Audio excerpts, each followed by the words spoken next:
মুর্শিদাবাদের বড়ুয়া থানার একঘরিয়া গ্রামের ছেলে আলমগীর শেখ ওরফে রনি এখন বাংলা সিনেমার নায়ক। হ্যাঁ, ঠিকই শুনছেন, প্রত্যন্ত গ্রামের ছেলে আলমগীর শেখ এখন সিনেমা জগতে মুক্তি পাচ্ছে ভূতের সিনেমা ভ্রম। প্রত্যন্ত বড়ুয়া থানার একঘরিয়া গ্রামের ছেলে আলমগীর শেখ এবার পা রাখলেন সিনেমা জগতে। তার প্রযোজনায় নির্মিত এবং অভিনীত নতুন বাংলা ভূতের সিনেমা ভ্রম আগামী 30শে জুন মুক্তি পেতে চলেছে। এই ছবিতে আলমগীর শেখ অভিনয় করেছেন রনি চরিত্রে, এছাড়াও প্রদীপ কর্মকার অভিনয় করেছেন সুদীপ চরিত্রে এবং সঞ্জয় দেবনাথ অভিনয় করেছেন আদি চরিত্রে। ছবিটি নির্মাণ করেছে পিটিএফ এন্টারটেইনমেন্ট, প্রযোজক আলমগীর শেখ। দর্শকরা ছবিটি 30শে জুন থেকে প্লট টুইস্ট ফিল্মসের ইউটিউব চ্যানেলে দেখতে পাবেন। ভৌতিক কাহিনীকে কেন্দ্র করে নির্মিত এই সিনেমাটি ইতিমধ্যে দর্শকদের মধ্যে আগ্রহ তৈরি করেছে। নির্মাতা ও কলাকুশলীদের পক্ষ থেকে সকলকে সিনেমাটি দেখার জন্য আন্তরিক আমন্ত্রণ জানানো হয়েছে। নমস্কার আপনাদের সবাইকে। আমি আলমগীর শেখ, ভ্রম সিনেমার আমি প্রডিউসার এবং অভিনেতা। আমি ভ্রম সিনেমাতে রনির চরিত্র প্লে করেছি।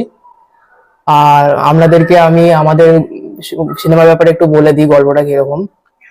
রনি ঘুমিয়ে থাকবে, ঠিক আছে, ও একটা হাবেলের ভিতরে যাবে, সেখানে গিয়ে একটা বাক্স পাবে, বাক্সটা খুলবে, খুলে দেখবে যে সেখান থেকে একটা ভূত বেরোলো। ওটাও ভয় খেয়ে গরু ঘুমটা ভেঙে যাবে। দিয়ে তখন আদি ফোন করে ডাকবে যে কোথায় আছিস ভাই, চায়ের দোকানে চলে আয়, 1 জানুয়ারি ঘুরতে যাব। তো সেটা নিয়ে আমরা আলোচনা করব। আমি যাব, মানে রনি যাবে। গিয়ে তারপর ওখানে ওরা ওর তো মনটা খারাপ থাকবে, রনি কেন কি ভয়ানক স্বপ্ন দেখেছে।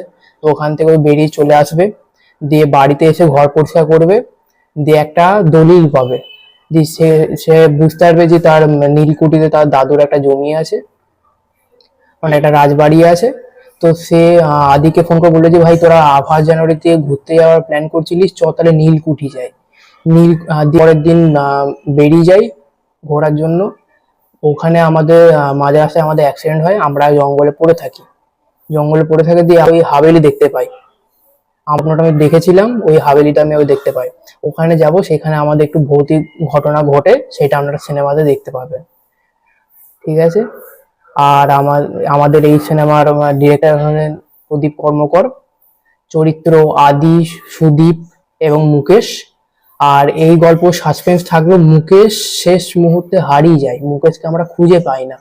আমরা এদিক সেদিক চলে গেলাম, আর ওখান থেকে আমরা আর মুকেশকে আর খুঁজে পেলাম না। সেটা আপনারা দেখলে বুঝতে পারবেন সাসপেন্সটা। আশা করছি আমাদের ফার্স্ট প্রজেক্টটা আপনাদের ভালো লাগবে। পিটিএফ এন্টারটেইনমেন্টের তরফ থেকে এটা ফার্স্ট প্রজেক্ট। ধন্যবাদ আপনাদের সবাইকে, ভালো থাকবেন।